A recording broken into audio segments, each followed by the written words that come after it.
And we start with the COVID-19 situation in South Korea. As the country goes into third day of the Living with COVID-19 scheme, authorities expect another caseload above the 2,000 mark. Yeah, it's quite concerning, quite the uptick over the past few days due to more meetings taking place, gatherings, social activities happening over the course of the past few days. Health authorities are warning that an uptick in new infections, even from the point we're at now, is inevitable in the weeks to come. For more on this, joining us live in the studio is our chair, Won-jong. Thank you very much, as always, for joining us, Won-jong. Good to be back. Now, Won-jong, let's start with yesterday. South Korea had the fourth highest daily caseload in the country. But how about today? What are we expecting for today? So today, like you said, we had the huge jump in numbers on a Wednesday. And unfortunately, looking at reported cases from midnight to 9 p.m., today's figure will be around 2,500. But cases from Busan were not included in this figure. The 2,140 cases were reported up until 9 p.m. on Wednesday, 134 less than the previous day. 1,743 cases were from the Greater Seoul area alone. Yeah, so we're still seeing this trend of the vast majority of new cases concentrated in the Seoul area, which makes sense. It's the most densely populated area in the country. There is a worrying aspect to this on top of that, in so much as there are cluster infections popping up at these elderly folk homes, these nursing homes.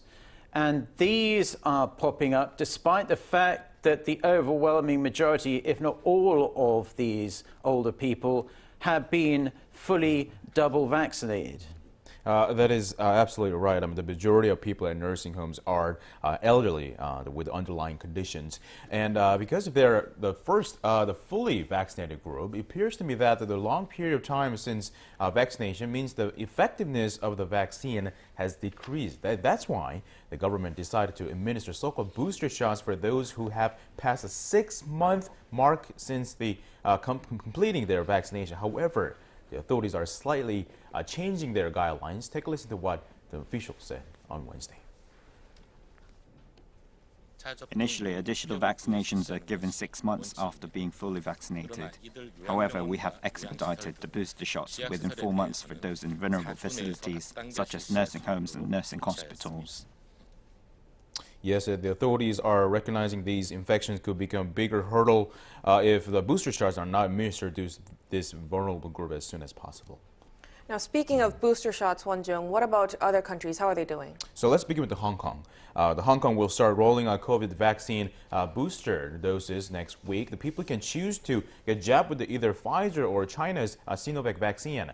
The elderly will get priority for additional shots, and health workers, cross-border truck drivers, and others who are highly exposed to getting the virus will be in line.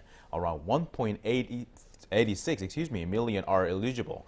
They can start booking from November 5th, and the actual vaccinations will kick off November 11th. Meanwhile, over in Europe, Italy's health authorities have authorized the booster shots from Pfizer or Moderna to those administered with the Johnson & Johnson's Janssen vaccine because of decrease in efficacy shown by the vaccine.